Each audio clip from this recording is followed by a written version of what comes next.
ان شاء الله في حلقة النهاردة هنشتغل مع بعض شنطة جميلة جدا بطريقة سهلة وبسيطة. ان شاء الله تنفذوها معايا بكل سهولة. اتمنى ربنا يوفقني والفيديو النهاردة يعجبكم وتستفادوا منه. لو عجبكم الفيديو اعملوا له لايك وشير، واكتبوا لي في التعليقات رأيكم ايه في الشنطة وبتشاهدوني من اي بلد.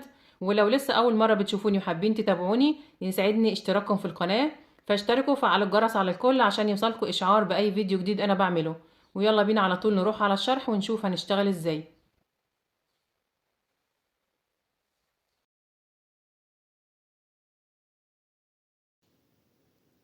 انا هشتغل بخيط مكرمية مصري متوسط السمك، سمك 3 ملي. هشتغله بإبرة رقم 5 مليمتر.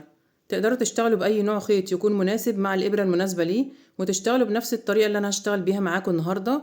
وتقدروا كمان تتحكموا في المقاسات، تكبروا أو تصغروا حسب المقاسات اللي انتوا عايزينها. هبدأ بسم الله.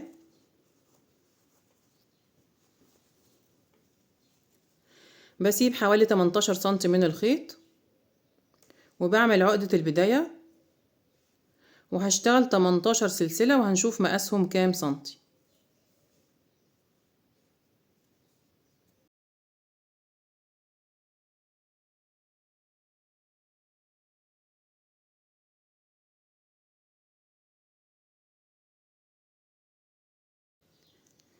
ال18 سلسلة مقاسهم 17 سنتي بالظبط. لو حابين تكبروا المقاس بتزودوا عدد السلاسل، ولو حابين تصغروا المقاس بتقللوا عدد السلاسل. بعد كده برتفع سلسلة وبحسبها ارتفاع لغرز الحشو اللي أنا هشتغلها، وبسيبها وبرجع على ال 18 سلسلة اللي قبلها وبشتغل 18 غرزة حشو في حلقة ظهر السلسلة. بسيب حرف ال V اللي هو وش السلسلة، وبقلب السلسلة كده وبشتغل السطر الأول غرز حشو في الحلقة اللي في الخلف. نخلي بالنا معايا لفة على الإبرة، بفوت السلسلة الارتفاع وبدخل في اللي قبلها. في حلقة ظهر السلسلة بخلي الحلقة فوق الإبرة وحرف ال V تحت الإبرة بالشكل ده كده، وبسحب الخيط. أصبح معايا حلقتين على الإبرة، بسحب الخيط وبطلع من الحلقتين مرة واحدة. دي طريقة غرزة الحشو عشان الناس المبتدئين. بعد كده بكرر على كل السلاسل وبشتغل في كل سلسلة غرزة حشو واحدة في حلقة ظهر السلسلة لحد ما أوصل لآخر سلسلة عند خيط البداية.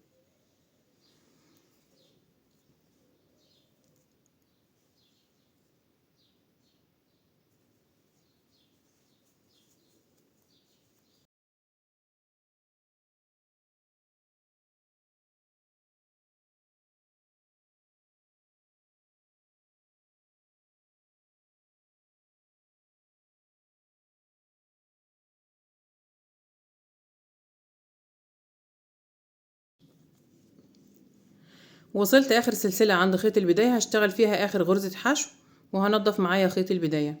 نخلي بالنا بدخل في السلسلة الأخيرة في حلقة ظهر السلسلة وبسحب الخيط. أصبح معايا حلقتين على الإبرة. قبل ما أقفل غرزة الحشو الأخيرة بعدي طرف الخيط بتاع البداية ناحية الخلف وبقفل عليه غرزة الحشو. كده أنا اشتغلت أول سطر 18 غرزة حشو في حلقة ظهر السلسلة. بقى الشكل زي ما انتم شايفين. بعد كده بعدي طرف الخيط بتاع البداية ناحية الأمام مرة تانية وبرتفع سلسلة وبلف الشغل وهبدأ السطر التاني. هشتغل في كل غرزة غرزة واحدة، بشتغل تحت الحلقتين يعني في الغرزة كلها تحت حرف الفي، وباخد معايا طرف الخيط بتاع البداية وبنضفه عشان أثبت الشغل بتاعي وانضف الخيط الزيادة. نخلي بالنا هنشتغل ازاي. معايا لفة على الإبرة، بفوت السلسلة الارتفاع وبدخل في أول غرزة هنا كده في الغرزة كلها تحت الحلقتين يعني تحت حرف الفي، ومعايا طرف الخيط بتاع البداية وبسحب وبشتغل أول غرزة حشو في السطر التاني. بعد كده بكرر بشتغل في كل غرزة غرزة واحدة لحد ما اوصل لآخر السطر.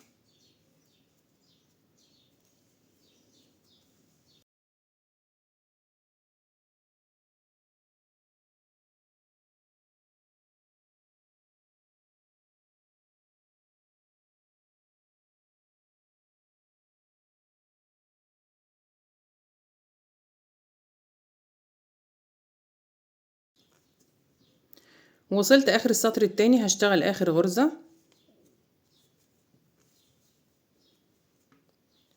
كده أنا اشتغلت سطرين من غرز الحشو على ال18 سلسلة اللي أنا بدأت بيهم. بقى الشكل زي ما انتم شايفين. بعد كده هقص الجزء الزيادة ده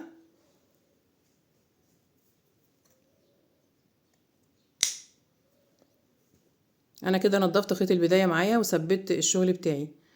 برتفع سلسلة وبلف الشغل وهبدأ السطر الثالث. بشتغل في كل غرزة غرزة واحدة تحت الحلقتين. الشغل كله بعد كده هيكون تحت الحلقتين، يعني في الغرزة كلها تحت حرف الفي. بوصل اخر السطر الثالث، برتفع سلسلة وبلف الشغل وببدأ السطر الرابع، وبشتغل رايح جاي وبرتفع بعدد من السطور لحد ما اوصل للسطر رقم 52. هكمل لحد ما اشتغل 52 سطر من غرز الحشو على ال 18 سلسلة، ونرجع نكمل مع بعض.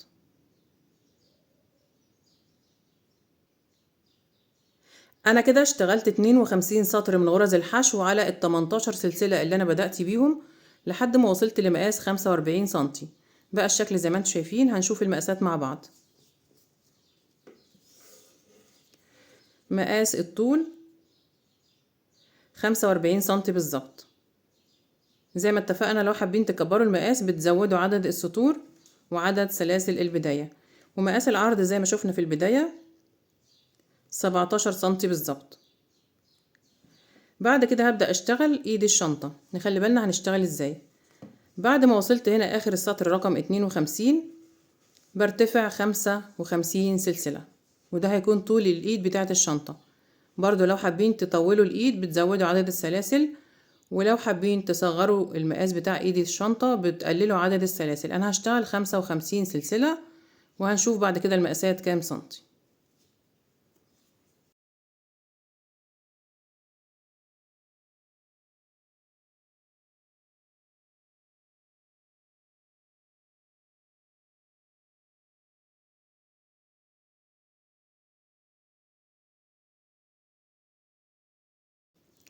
انا كده اشتغلت 55 سلسلة. بقى الشكل زي ما انتم شايفين.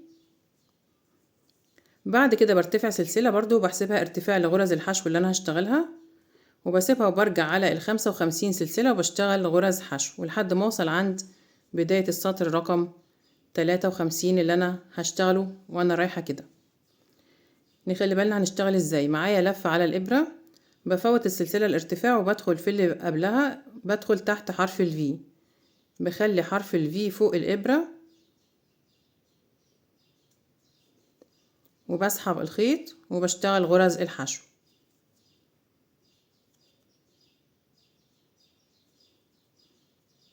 الغرزة اللي بعدها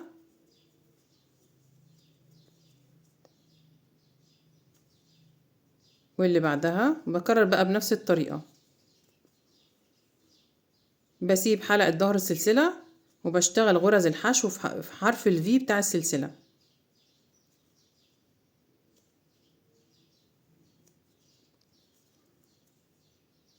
بخلي حرف الفي فوق الإبرة كده وبسحب الخيط وبشتغل غرزة الحشو.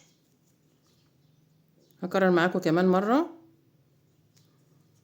بخلي حرف الفي بتاع السلسلة فوق الإبرة وحلقة ظهر السلسلة تحت الإبرة، عكس أول سطر اللي احنا اشتغلناه في البداية خالص. هيبقى الشكل كده. هكمل بنفس الطريقة، بشتغل في كل سلسلة غرزة حشو واحدة لحد ما اوصل هنا عند آخر سلسلة، وهنبدأ نشتغل السطر رقم 53. انا كده اشتغلت 55 غرزة حشو على ال 55 سلسلة. اشتغلت زي ما اتفقنا تحت حرف الفي بتاع السلسلة. وصلت هنا عند بداية السطر الجديد اللي هو السطر رقم 53. بقلب الشغل بتاعي كده وهبدأ اشتغل غرز حشو على ال 18 غرزة. بكمل عدد السطور اللي انا هشتغلها. بشتغل غرز حشو عادية خالص، في كل غرزة بشتغل غرزة واحدة تحت الحلقتين.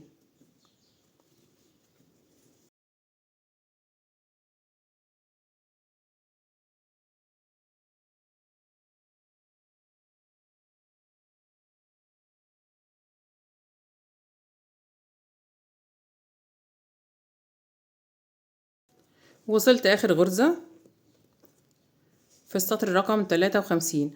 كده انا اشتغلت اول سطر من ايد الشنطة. شايفين الحلقة الصغيرة اللي تحت دي حلقة ظهر السلسلة اللي انا سبتها، واشتغلت غرز الحشو في حرف الفي. هيديني شكل الزجزاج، شكله جميل جدا. لو حابين تشتغلوا في الحلقة بتاعة ظهر السلسلة مفيش مشكلة، زي ما انتوا عايزين. كده انا اشتغلت اول سطر من ايد الشنطة. بعد كده برتفع سلسلة وبلف الشغل وهبدأ اشتغل السطر التاني. بشتغل في كل غرزة غرزة. كده انا عندي 55 غرزة حشو هنا، وعندي 18 غرزة هنا. بشتغل في كل غرزة غرزة واحدة تحت الحلقتين لحد ما اوصل لاخر السطر. برتفع سلسلة وبلف الشغل وببدأ السطر اللي بعده، وهكذا. وهكمل بنفس الطريقة لحد ما اكملهم 6 سطور في ايد الشنطة. هشتغل ايد الشنطة هيكون عرضها 6 سطور من غرز الحشو. هكمل ونرجع نشوف المقاسات مع بعض كام سنتي.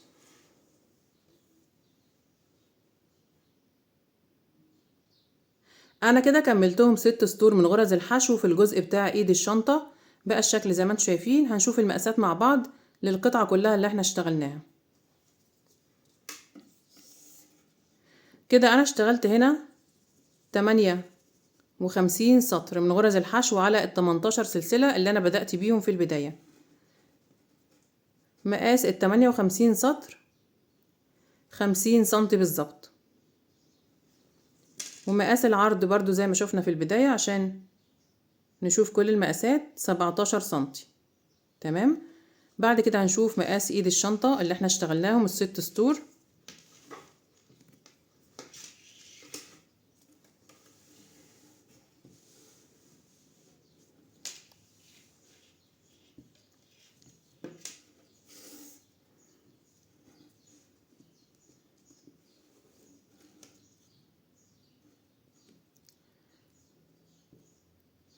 اللي هما 55 غرزة مقاسهم 58 سنتي بالظبط.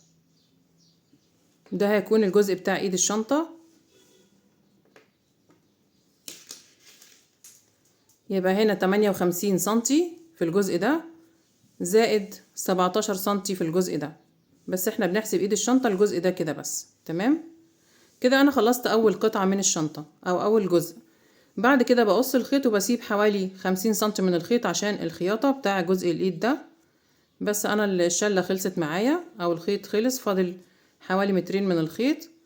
مش هقصهم دلوقتي لحد ما اوصل لمرحلة الخياطة او التقفيل.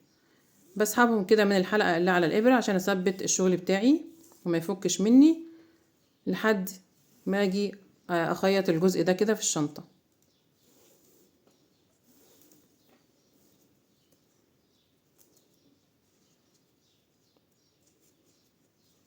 يبقى الشكل كده. بعد كده هشتغل الجزء التاني من الشنطة بنفس الطريقة وبنفس الخطوات. الجزء التاني هيكون فيه الجزء بتاع ايد الشنطة اللي هيبقى في الجنب التاني. هشتغل الجزء التاني ونرجع نكمل مع بعض. انا كده اشتغلت الجزء التاني من الشنطة بنفس الخطوات وبنفس الطريقة زي ما اتفقنا. اصبح عندي جزئين زي بعض بالظبط زي ما انتم شايفين. دول اول جزئين من الشنطة اللي احنا بنشتغل فيهم ايد الشنطة. تمام. بعد كده هبدأ اشتغل الجزئين التانيين بس من غير الجزء بتاع الايد ده. هشتغل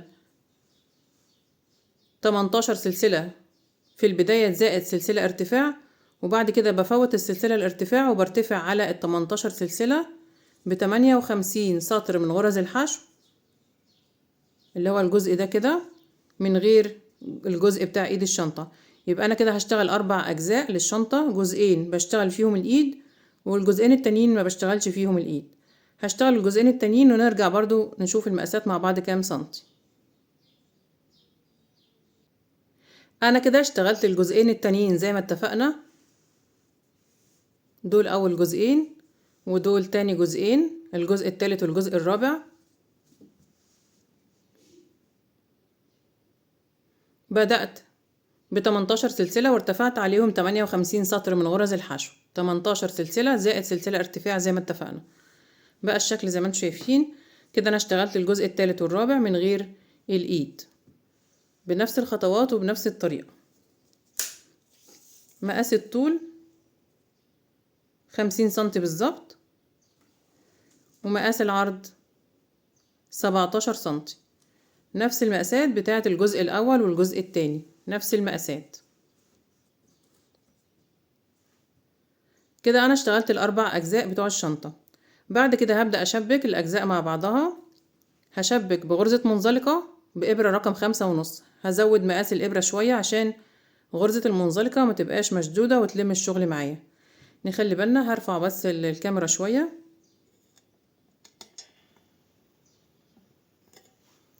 وهبدأ ارتب الاجزاء بتاعة الشنطة عشان نعرف نشبكها.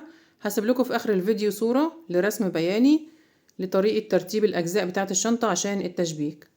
نخلي بالنا هنرتبها ازاي. باجي على اول جزء اللي هو ده كده اللي فيه ايد الشنطة،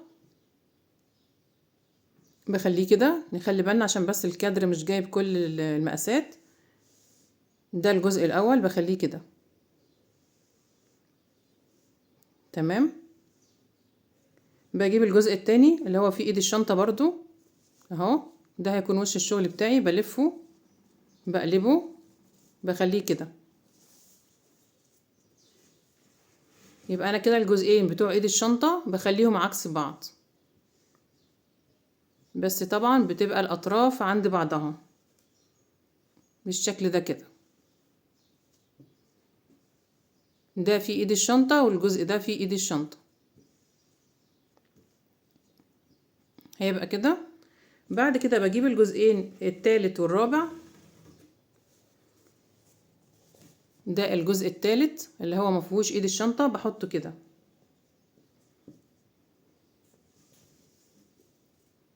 وبعد كده بجيب الجزء الرابع. ده الجزء الرابع برضو مفيهوش ايد للشنطة، بحطه كده. ده هيبقى شكل ترتيب الأجزاء بتاعة الشنطة الأربعة، وهنبدأ نشبكهم مع بعض بغرز منزلقة. هبدأ من هنا من المنتصف،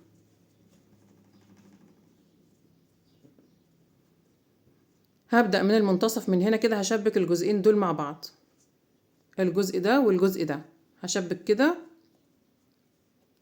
ومن هنا هشبك الجزئين دول مع بعض، وبعد كده هنشبك الجزئين دول مع بعض والجزئين دول مع بعض. بجيب طرف خيط كتير طويل شوية، يعني بجيب شلة خيط كده وبسحب منها حوالي 6 متر من الخيط. انا بقول لكم الطريقة اللي انا بشتغل بيها بالظبط عشان بس ما يبقاش عندنا زوايد للخيط كتير وتنظيف للخيط. بسحب حوالي 6 متر من الخيط، مسافة طويلة شوية.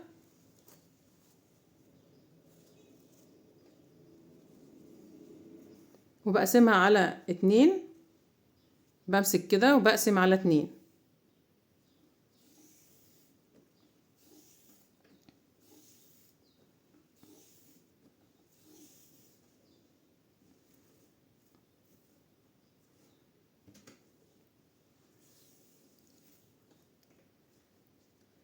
كده هيبقى عندي طرفين للخيط تمام. ده 3 متر وده 3 متر ماشي. بشيل الجزء ده كده والجزء ده. خلاص احنا عرفنا طريقة ترتيب الأجزاء. بجيب الجزئين دول كده وهبدأ أشبكهم مع بعض بغرزة منزلقة من هنا كده. ده الجزء اللي فيه ايد الشنطة وده الجزء اللي هو من غير ايد. بجيب الإبرة رقم 5.5 وباخد أي طرف من الاتنين. عندي هنا 3 متر زي ما اتفقنا وهنا 3 متر. بعمل عقدة بداية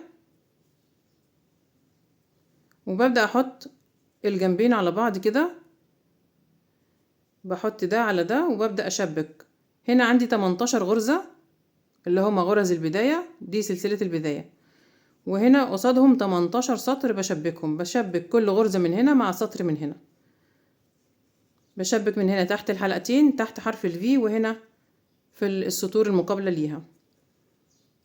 باخد الأول كده الحلقة على الإبرة وباخد أي طرف من الطرفين. طبعا الطرف اللي هو هيمشي معايا بيسحب الخيط معايا، وليكن ده مثلا، وبحطه تحت كده. هقرب لكم بس الكاميرا شوية.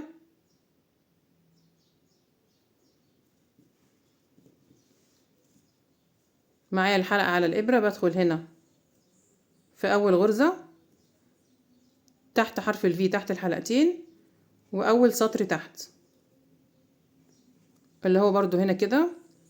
وبسحب طرف الخيط من هنا من تحت الأول، وبعد كده بسحبه من فوق كده وبعمل منزلقة بسحبه من الحلقة اللي كانت على الإبرة كده. أنا شبكت أول غرزة مع أول سطر.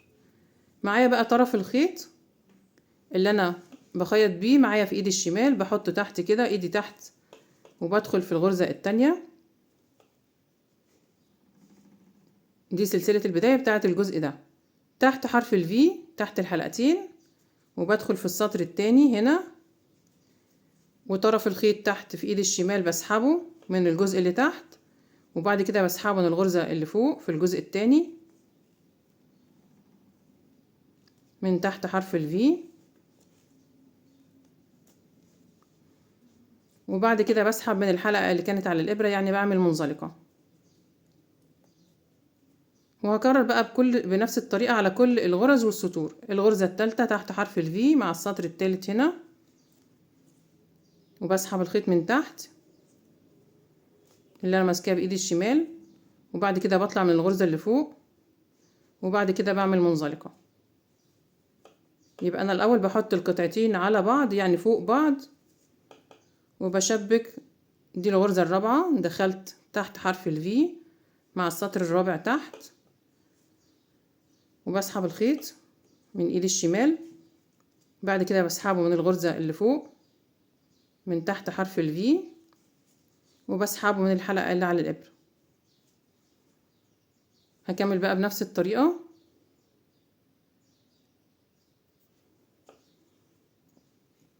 الغرزة الخامسة بدخل تحت حرف الفي مع السطر الخامس المقابل ليها تحت، وبسحب طرف الخيط، بسحبه من تحت اللي هو الجزء ده، وبعد كده بسحبه من الغرزة دي اللي هي الغرزة رقم 5، وبعد كده بسحبه من الحلقة اللي على الإبرة. الطريقة سهلة جدا طبعا، في كذا طريقة للتقفيل زي ما شفنا قبل كده. احنا اشتغلنا الشنطة دي مع بعض باللون البيج، وشرحت لكم 3 طرق للخياطة او للتشبيك. دي اسهل طريقة وانضف طريقة، شكلها حلو جدا، وكمان طريقة بتخلي الشغل بتاعي متماسك. كده انا دخلت في الغرزة اللي عليها الدور تحت حرف الفي مع السطر المقابل ليها تحت، وبسحب طرف الخيط، بسحبه من السطر تحت، وبعد كده بسحبه من الغرزة من تحت حرف الفي، وبعد كده بسحبه من الحلقة اللي على الإبرة.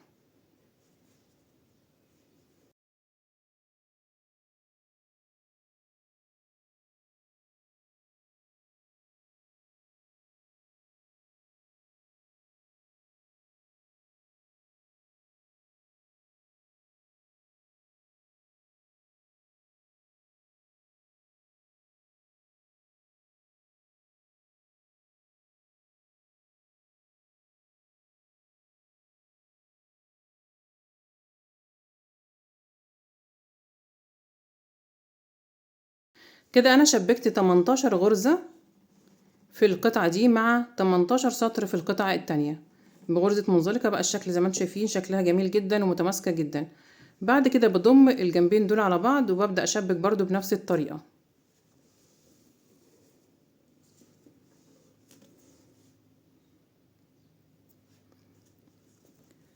بضم كده،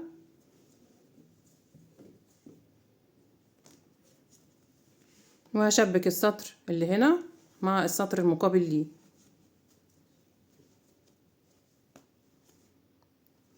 وبكرر بنفس الطريقة لحد ما هوصل لاخر سطر هنا في الجزء ده.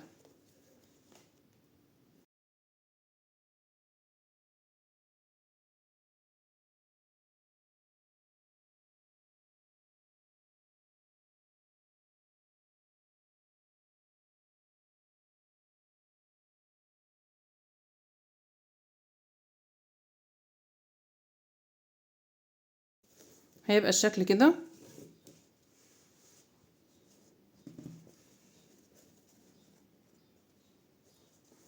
هكمل بنفس الطريقة لحد ما اوصل لاخر سطر هنا، وهشبك اخر غرزة مع اخر سطر قصادها.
كده انا وصلت اخر سطرين وشبكتهم مع بعض. بعد كده بدخل في السطر ده كده وبسحب الخيط عشان اثبته، وبقص الخيط وبسيب حوالي 30 سنتي من الخيط عشان التقفيل والتنظيف. ده شكل الخياطة، وده شكل اول جزئين بعد ما شبكناهم مع بعض.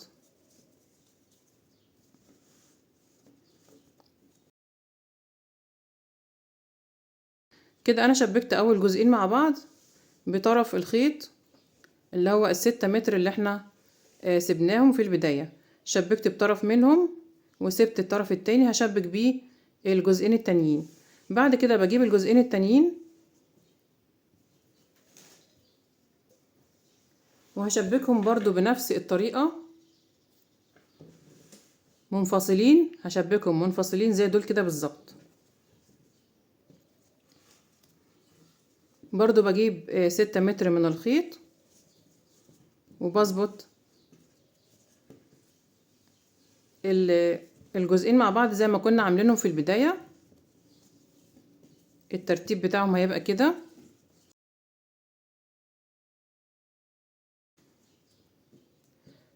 هبدأ من هنا وهشبك الجزئين مع بعض، وبعد كده هشبك كده الجنبين دول مع بعض برضو لحد ما اوصل هنا كده. هشبك الجنبين دول مع بعض وبعدين نرجع نشبك الاربع جوانب مع بعض، الاتنين دول والاتنين دول. انا كده شبكت كل جزئين مع بعض بالطريقة اللي شفناها قبل الفاصل. بقى الشكل زي ما انتم شايفين. دول اول جزئين، جزء مفهوش ايد وجزء فيه الايد، هيبقى شكله كده. وتاني جزئين بنفس الطريقة ونفس الشكل. دي القطعة اللي مفيهاش ايد ودي القطعة اللي فيها الايد. بعد كده هبدأ اشبك القطعتين دول مع بعض او الجزئين دول مع بعض. بقلبهم كده وبخليهم عكس بعض. ده الجزء الاول، بجيب عليه الجزء التاني وهبدأ ارتب الاجزاء.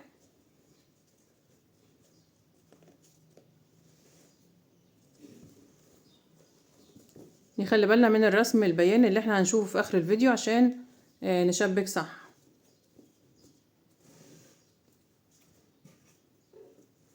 طبعا الخيوط دي كلها هنضفها في الاخر بإبرة التنظيف.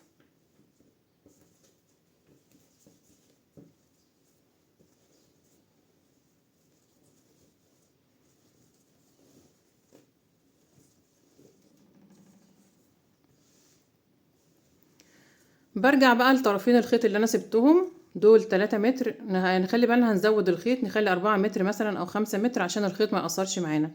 ده طرف الخيط في اول قطعتين، وده طرف الخيط التاني في تاني قطعتين.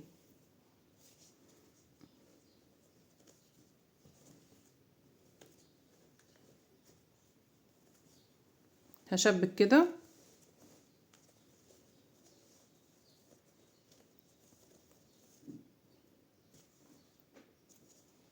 هشبك بالطرف ده او بالطرف ده. الطرفين عندي جنب بعض في المنتصف بالظبط، في منتصف قاعدة الشنطة هنا كده. تمام. هشبك بطرف الجنبين دول مع بعض، والطرف التاني هشبك بيهم الجنبين اللي في الخلف. هجيب الإبرة، باخد اي طرف من الطرفين وليكن الطرف ده مثلا،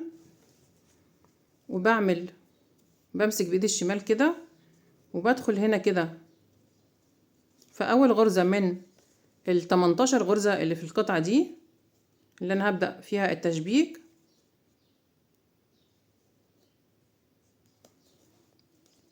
مع اول سطر هنا في الجزء ده كده اللي فيه السطور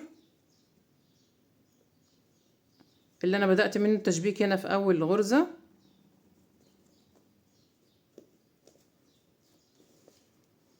وبسحب طرف الخيط من تحت وبشتغل منزلقة.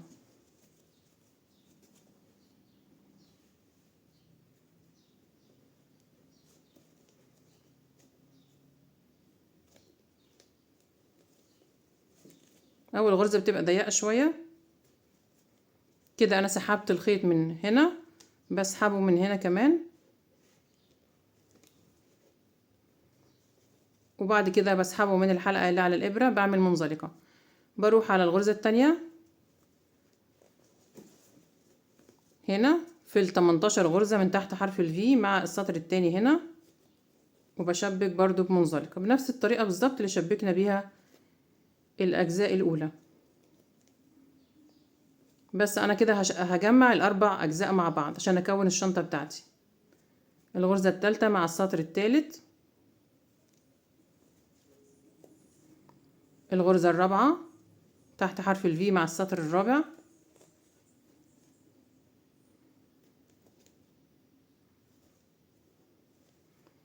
الغرزة الخامسة مع السطر الخامس، وهكذا.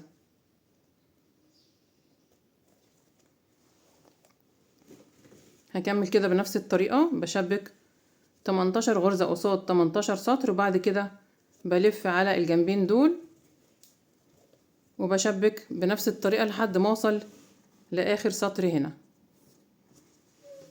هشبك كده وارجع نشبك مع بعض الجزء اللي باقي. خلاص كده وصلت اخر سطرين هنا وشبكتهم مع بعض. بعد كده بطلع على السطر ده وبسحب الخيط وبثبته.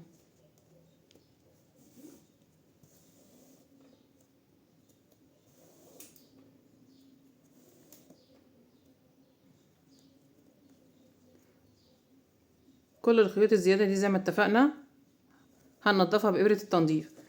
بعد كده برجع على الطرف الخيط الأخير وبشبك آخر جنبين مع بعض، آخر جنبين دول كده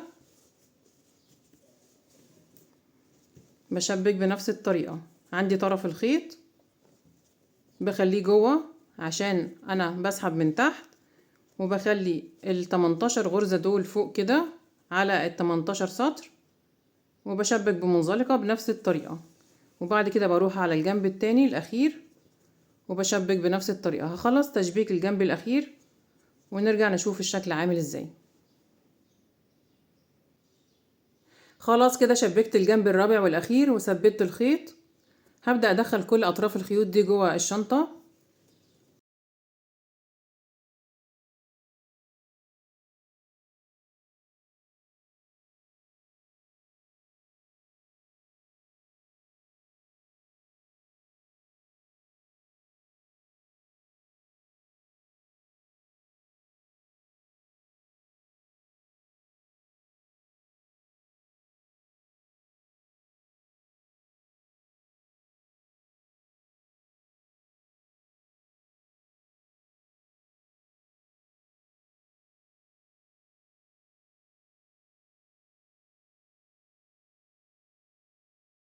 أنا هنا اشتغلت 6 سطور من غرز الحشو في إيد الشنطة، هشبكهم في 6 غرز من 18 غرزة.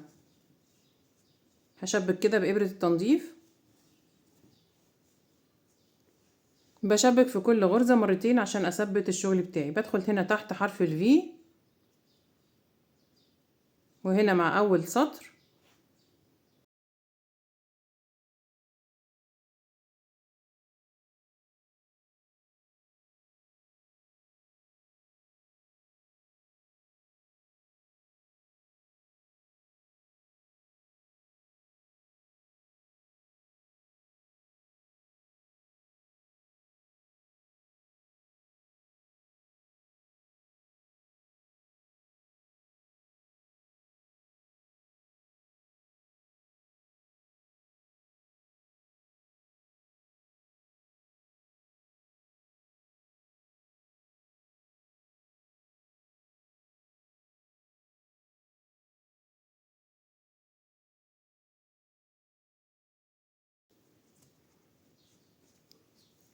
كده أنا شبكت إيد الشنطة.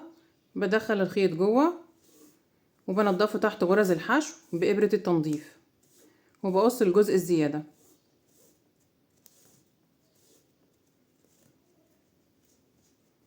هيبقى الشكل كده.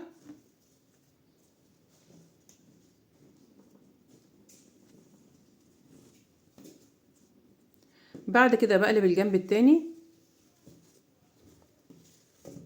وبخيط الإيد التانية برضو بنفس الطريقة بإبرة التنظيف.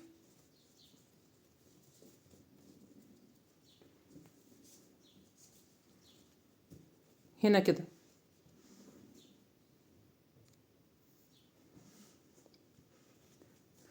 هخيط الايد التانية وهنضف كل الخيوط الزيادة بإبرة التنظيف جوه الشنطة تحت غرز الحشو، ونرجع نشوف الشكل النهائي عامل ازاي.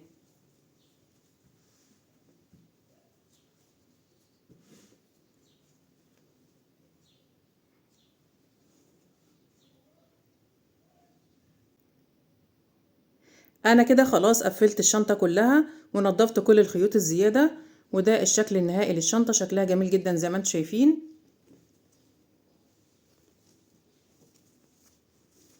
وده الشكل من جوه، واسعة جدا طبعا. القاعدة بتاعتها بتبقى مربعة او شبه مربعة. هقول لكم المقاسات كام سنتي.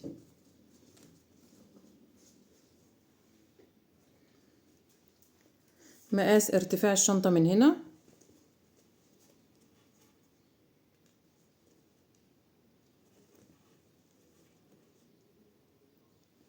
26 سنتي بالظبط. ومقاس القاعدة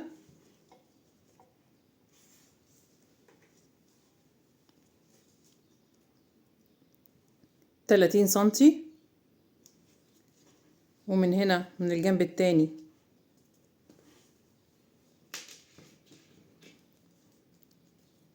برضو 30 سنتي.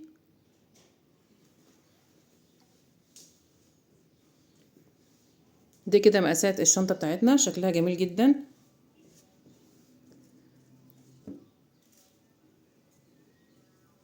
الشرشوبة دي هتلاقوا ليها فيديو على القناة طريقة عملها، عملتها بنفس الخيط، خيط المكرمية المصري.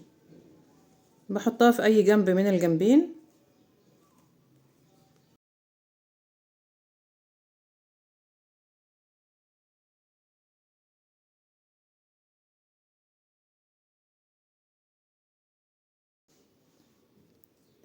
بكده نكون خلصنا الشنطة بتاعتنا وخلصنا حلقة النهاردة.